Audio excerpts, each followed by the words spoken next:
Welcome back. It's hunting season. So just went hunting this morning, had a good time. I want to talk about the video that I posted for you guys. A really old video from 2020. Let's talk about that. A lot of the activities right now that are happening throughout this year also happened in 2020. Not all the steps. This year they had a lot more stability steps to achieve stability came forward this year. But for example, the U.S. removed a whole bunch of military troops in the month of September of 2020, scaling back to about 2,000 troops. Okay, well, here's the thing. Iraq also had plans to revalue the currency in December of 2020. They were going to increase the value and change the rate on Sunday, December 20th of 2020. But here's why they devalued instead of increasing the value. The problem was this. One of the things that Iraq did was back in October of 2020. That was when Iraq drafted the entire revaluation plan. Again, they created the entire multi-year rate change development plan in October of 2020.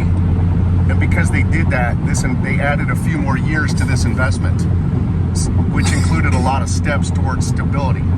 Okay, so because they added a lot more steps towards stability, they devalued the currency instead of increasing the value. But that's the little piece to the puzzle I want to talk about right there. There's a lot of things to that are important for you guys to understand that you're not aware of right now.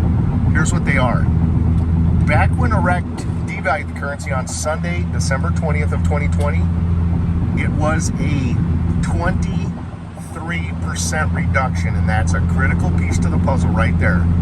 Because it was more than 20%, they had to do it on a Sunday, okay?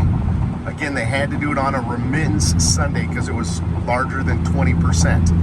The other part of it, because it was larger than 20%, notice how they had to do it during the second half of December when their credits and loans were paused for the year. Ding, ding, ding, ding, ding, okay? My point to you is what occurred back in 2020 with the devaluation, the steps, the requirements, they seem to be setting the stage for a similar scenario this year. Again, mid-December, that's when they're going to start preparing to bring forward that new electronic payment system that will be utilized for foreign currencies, not just the US dollar exclusively. Again, they're going to prepare to implement that mid-December. Then in the second half of December, they're going to pause credits and loans.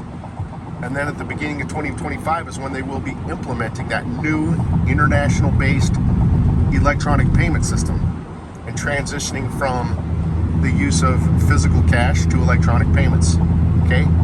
But again, I wanted you guys to be aware that's the reason that I've recently showed you some older stuff from 2020, because again, I wanted you to be aware back in 2020.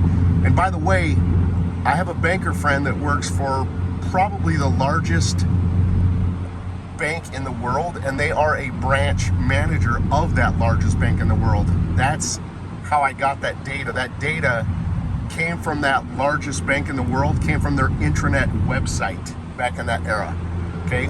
But back in that era, again, the U.S. government took the OFAC sanctions secretly off of Iraq, and I proved it to you. That's again because in the year of 2020, Iraq was preparing to increase the value of the currency until, as of October of 2020, they drafted the multi-year economic reform plan.